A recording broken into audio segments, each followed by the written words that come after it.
Welcome to another episode of the Building Bridges Gateway program. Coming to you A9TV from A9TV Istanbul, and we are broadcasting in cooperation with WTP and an American network. Our goal is to bring peace, love and brotherhood to all mankind, regardless faith or nationality. And today we have another distinguished guest, and I let my friend to introduce him now. We have a very distinguished guest today. Mr. Yvon Kamach is an industrialist from the Central African Republic and CEO of the Kamach Group, covering diverse economic sectors such as energy distribution, the timber industry, mining, construction, and public works.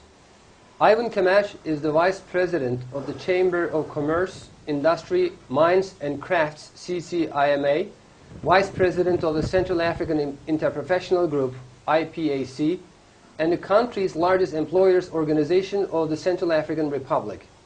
The Kamach Group is an economic leader in the Central African Republic and is the largest employer in the country after the Central African government itself. The CEO of the Kamach Group is based in Bangui, Central African Republic. The Kamach Group is the leading distributor of the Central African Republic. Its activities are extremely diverse, such as energy distribution in the electrical field, food, and the company is also involved in housing and construction. The group is also known for its involvement in the forestry and mining. Mr. Kamach, welcome. It's a pleasure and honor to have you. Welcome. Thank you. Thank you very much. It's my pleasure. If you would like to add anything to your CV, please go ahead and do it. No, it's okay. It's okay. Jerry, you are welcome also. Thank you, Akhtar. It's very nice to be here. Okay. It's very nice to meet you, Mr. Kamach. Thank you. Thank you very much. So we will have some questions for you, Mr. Kamach. Yes, Mr. Kamach, welcome again. And I'm asking you, what's your impression of the current and ongoing global economic crisis? Okay. Please allow me first to thank your channel to give me this opportunity as an African businessman to share my point of view about the global economic situation. As I see the current and ongoing economic crisis, we can say that this crisis today is global, and these effects are deep and negative on the economy of all the countries. In Africa, we start to feel the reality of this impact in December 2008, after the scandal of subprimes in America with the toxin loan in the bank. Our forestry sector started to suffer because there were no more orders coming from the developing countries. So the social and economic impacts were very important, and how African countries with the economies based on forestry revenues suffer a lot. But we can say that this crisis, like all the crises in the world, is a cycle, less or more long. And after the rain, I think the sun will come, and even the things will never be the same.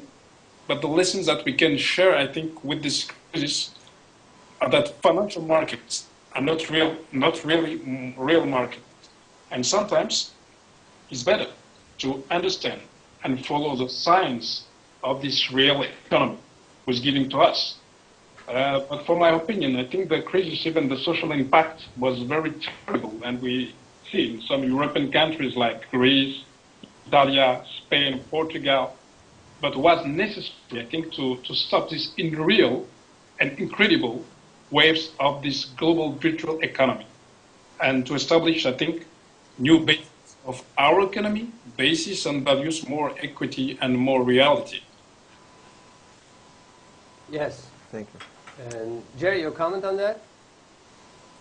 Well, the effects of the economies all over the world are definitely being felt, even in the U.S.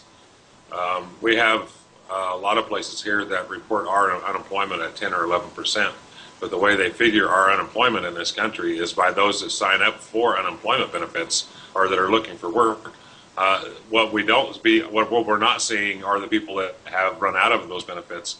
So the impact of what's going on in the economy around the world right now, and even in the U.S., the actual unemployment rate here is between 20 and 35%, which is very, very low. It's the lowest it's been since the Depression here in this country. So I agree completely that the lessons that the entire world can learn from this economic crunch that is affecting everybody are valuable in looking at how we got to this point. And I especially agree with the situation that we've had with banks with as far as junk bonds and stuff like this. The housing bubble in the U.S., the financial problems in Greece and Europe, these are all, I think they were foreseen by banks, but I don't think that the economy going the way it was as foreseen by banks. I think they were looking at the upside while reality was looking at the downside, and I think they clashed in the middle. So I definitely think there are lessons to learn here all over. And one thing that I have to point out, if you look at actually points in the Middle East, I've had this conversation a few times, is that it seems like the Western world and the Eastern world have kind of switched places. Because if you go back 20 years ago and look at unemployment overseas and unemployment here, 20 or 30 years ago in the Western world, unemployment wasn't that bad, and it was pretty bad off in the Middle East in places. Now we've seen a turnaround on that, to where some parts of the Middle East unemployment is very low, and in the Western world it's come up. And part of that is I would say that partially because of the things like the junk bonds and the stuff that has went on in the banking industry here in the U.S. and internationally. Well, of course there are some technical reasons, but one of the main reasons is that the law was taken from the world, and egoism and selfishness prevailed the world in the 20th century because of many perverted ideologies which spread worldwide.